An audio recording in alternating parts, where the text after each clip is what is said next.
Suchan. Every day, I keep leaving my house to head into work in pants and a sweater because that's what it feels right. But every day, Yeah.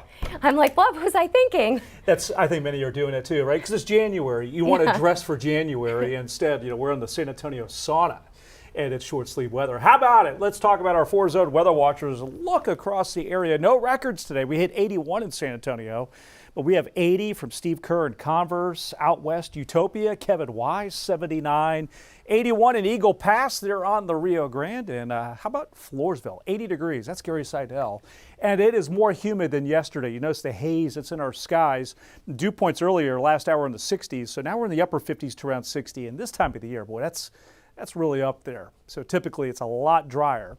And right now, just a little bit of a breeze on occasion, but the winds you're going to notice in a few hours into the midnight hour, they're going to be picking up from the south-southeast, and they'll be with us tonight. I do not expect big fog issues because of that wind in the morning. We'll have some cloudiness, in some cases low cloud cover, but visibility should be in pretty good shape for your morning drive. Raul B. Rodriguez Law, weather cam view as we get a little closer to our upcoming sunset. You see an array of some of these high-level clouds coming in, really blocking out the sun. There's a little bit of thicker variety of high clouds coming in from a system that's way out west. In fact, you see this glorious pocket of rain out here from El Paso back towards Phoenix. But this area of low pressure, it's heading to the northeast. That is not a good track for us for good rain. It will bring that front through. And as the front's coming in, there's a slight rain chance. So tomorrow, pretty cloudy in the morning. Then we get breaks of some sun. Should turn partly sunny for a time. Again, the temperature 70s to around 80 degrees and humid. A lot of cloudiness Friday. I have that continued chance of sprinkles or a shower, 20% chance, but not much.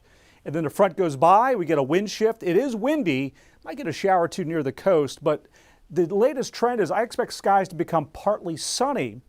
And then that sort of impacts the temperatures over the weekend. So let's start with the afternoon highs.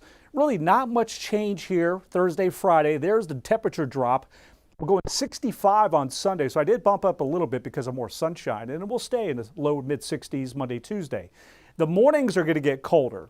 And you'll notice that as we work our way into the weekend, I'm now dropping at 37 to 36 in San Antonio. But if you're watching up into the hill country, I think you need to prepare for a freeze Sunday morning and Monday morning. And there are those Saturday wind gusts hitting 30 to 40 miles an hour. So it'll be a little bit of a windy day. Here's your planner forecast. There you see it, 59 Saturday, 65 on Sunday. Your day tomorrow, it is 80 degrees, a mix of clouds and sun in the afternoon, humid, 76 Friday, 20% rain chance. There you see the temperature drop. That's really pretty close to where it should be. And then there's another front coming in later next week. How about our western zone? 81 to 77, low 60s for your weekend. Colder mornings. Here you see it in the hill country, highlighting 2 nights where you have freeze potential to prepare for. And here's a look at our eastern zone with that weekend cool down. Mandy?